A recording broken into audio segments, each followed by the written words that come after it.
Hello, everyone. My name is Isaiah Kettles. I'm the CAO of Peachtree Medical Center. I will be briefing the team on my recommendations to the ACO, Accountable Care Organization.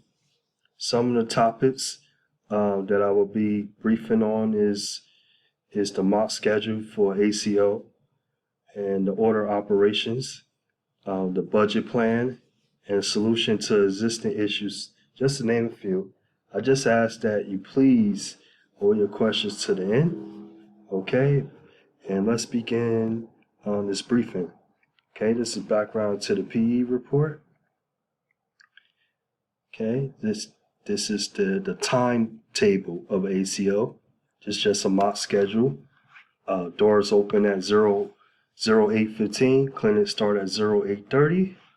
This is just a brief overview of how each day is set up. Okay, the existing issues in the ACO, unawareness and unconcern towards information, data CIA, and accompanying supervision. Here you see the hierarchy chart right here. Non-existence of customary procedures to manage complex data, inobservance of well-known procedures for managing facts, absence of knowledge and procedures of systems, and automated filing can safeguard information in the data. Inadequate training relates to the efficient administration of data and information, and solutions to rectify some of these issues. Just to name a few that I want to share with the group. Big data, enhanced patient outcomes, which are the significant impact on delivery of healthcare services. As a result, healthcare organizations become able to improve patient outcomes in efforts to increase efficiency while adapting or adding value to the care that we provide must include in our conversations implementation of EHR, implementations of assistive technology, and privacy training to maintain the confidentiality of the patients. That's just a few solutions to rectify some of the issues with ACOs. Okay, here's the budget plan for stakeholders. As well, this is our operating costs, and this is the estimate for the costs. The total for the costs of supplies, medical supplies, and office supplies tally up to $69,100. Okay, this is the pro assessive technologies. The one takeaway from here, it enhances the quality of life. The ATs have been a benefit to society in significant ways, as you can see on the slide, how much it increases and how much it enhances our daily living activities and operations, as well as in the education field, in the medical field, and all types of industries. Assisted technologies are number one.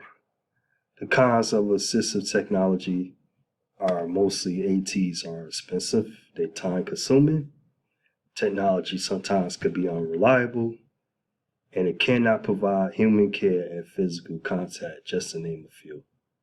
Okay, it's Assistive Technology Industry Association. Okay.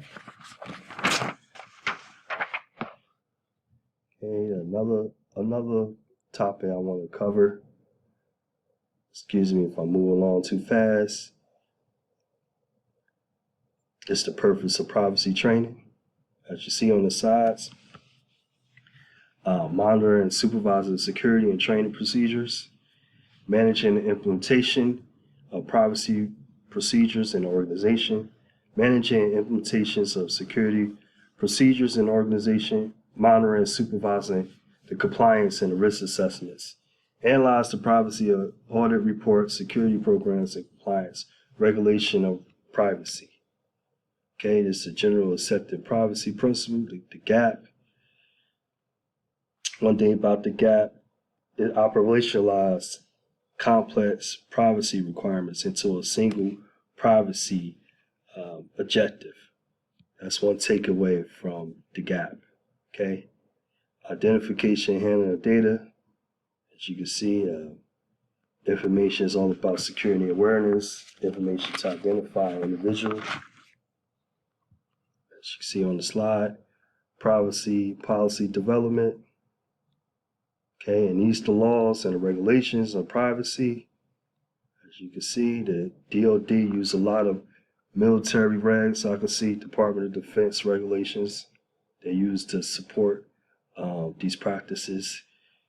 Okay, steps from renewing personally, PI. Okay, it's more information how to protect personal and classified information. Always the key word in that is encryption.